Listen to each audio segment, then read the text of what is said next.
Austin, Texas. High up in a university tower, a sniper shoots at unsuspecting victims in the plaza below as scores of students flee. Police have apprehended a lone gunman in an attempt on the life of President Ronald Reagan outside the Hilton Hotel in Washington, D.C. 6-hour standoff with police.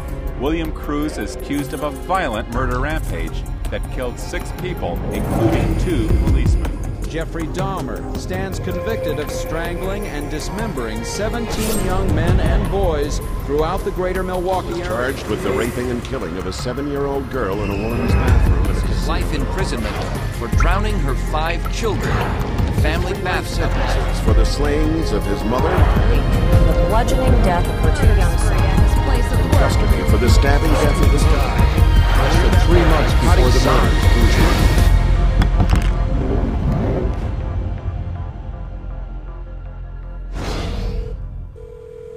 Police department? Yeah. I just killed my 2 daughters. Sir? Yeah. Tell me what happened. Okay, what's going on right now? I just freaked out and killed them. Are you on medication? Yeah. What kind of meds are you on, sir? I'm on antidepressants. I have to say, whenever I read in the newspaper of some violent act, one of the first questions I ask is, was the person on medications? Virginia Tech or the school shootings or the... my first thought is always, I wonder what drug he was taking. There are side effects to the use of drugs and also very damaging and dangerous long-term effects, which psychiatrists often don't consider as being important. They induce violence, they induce self-violence, they induce distortions of reality leading to hallucinations, they induce a whole variety of psychiatric problems, which are then typically treated with more psychiatric drugs. We're not talking about a rash, we're not talking about dry mouth, we're not talking about nausea. We're talking about sudden, compulsive, overwhelming suicidal or homicidal urges. We're talking about violent deaths. We're talking about crippling injuries. Psychiatric drugs are rampant in society today. It's become really an epidemic.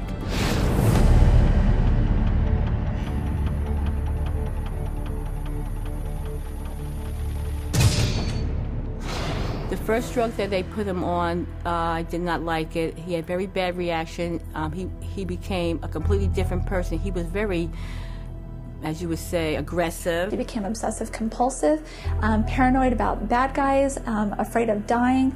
He started sniffing his hand 20 to 30 times a minute, out of control rages. He couldn't think straight, he couldn't act straight.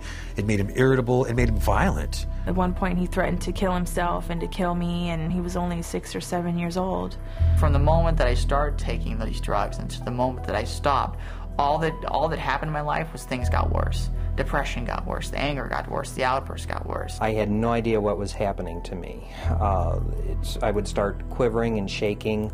I would drop onto the ground. Literally, I could not control anything. Within 4 hours of taking 25 milligrams of Zoloft, I was standing on a balcony at a church. And again, there was the thinking, I'm going to jump. Psychiatrists have carved out a great niche for themselves in the prescribing of drugs, but if you look at the history of treating people for mental and psychological disorders, it's a history fraught with things that don't work. They're not helping people with drugs, and they're not looking out for harming people. They're ignoring the harm that's coming from all of these drugs. We see suicidal thoughts, we see suicide, we see profound depression, mood swings. This is 911. Who is this? My sister's trying to kill herself. Stop trying to kill herself. Where is your sister? What is she trying to do? Take pills? For what? No, my dad told me now. Come on, tell me. She's trying to kill herself. No, you're not going to. No, you're not going to go today. Oh, no. Oh, no.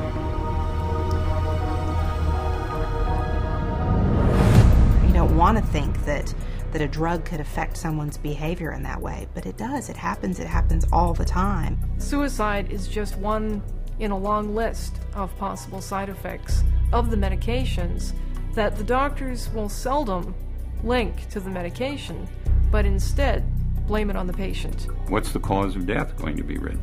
Not going to be written that the drug had anything to do with the death.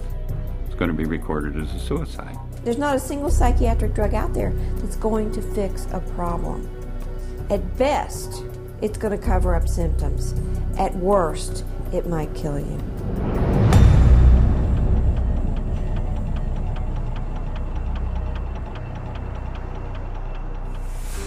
She went to get the laundry, his laundry, which hangs from a hook in Matt's closet.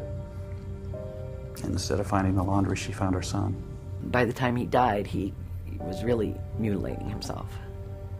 He carved hate into his thigh. He had gone into his closet that night, tied a rope around his closet rod, put it around his neck, shut the light off, knelt down. I ran back to him and I touched his back and I says, "No, honey, he's cold, he's gone."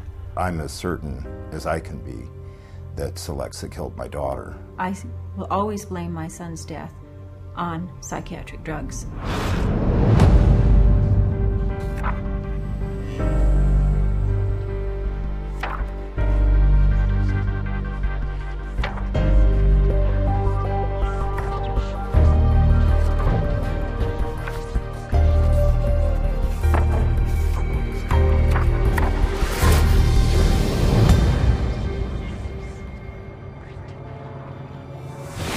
There are numerous reports of significant violent acts, not just suicide, but significant violent acts of murder-suicides in patients who were being prescribed antidepressants for relatively minor conditions, and they then just snapped. The drugs that are used are known worldwide to increase suicidality and increase homicidal violence. Might there be a link between the school shootings or the extremely violent shootings that have occurred in the U.S. and the prescription of certain psychotropic medications? I think the answer to that is a clear yes. The school shootings that have happened here over the last several years in this country, most of the students who engaged in this violent behavior were on psychotropic medications that had been prescribed to them by psychiatrists.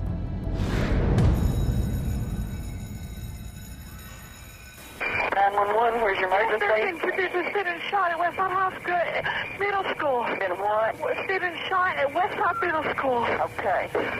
Do you know who done the shooting? No, we do not. Okay. Like them everywhere.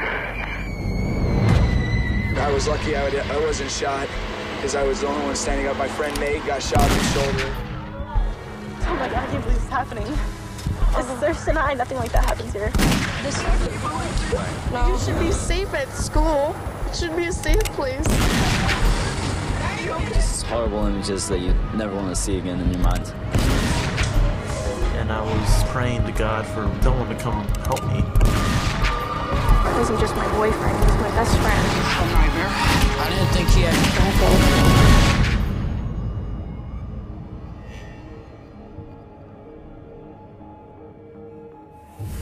Whenever a school shooter is taking a drug, it is, you know, the press don't get the information. If they ask about it, they're told this is private information. So the public is kept in the dark about the drugging of these kids that leads to this violence. You have to ask yourself, how much help can these drugs be to somebody if they start experiencing these side effects of extreme anxiety, a desire to kill themselves, desire to kill others? What kind of help is that for the person? Did you see these kinds of incidences in the 1960s or pre-1960? Was anybody shooting up their classrooms? There were guns. We didn't have as many gun control laws then as we do now. No, we didn't. So what's different? The psychotropic drugs, that's what's different.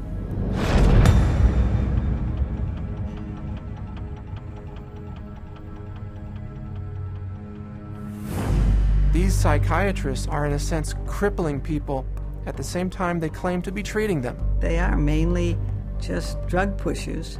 You go on this drug, if it doesn't help you could try this one, and if that doesn't work, you could try this one. This is one incredible money-generating machine when this is your approach to treating people. It's about making money. It's not about getting people better or helping people in a service industry or helping people feel well. More than anything else, even more horrific than all the lives lost as a result of this callous profit-seeking, is the notion that our country is being destroyed. What we see in the homicides and the suicides is only the tip of the iceberg compared to exactly what's happening to people out there. How many deaths have to occur before the public wakes up? Wake up. Wake up before it's too late.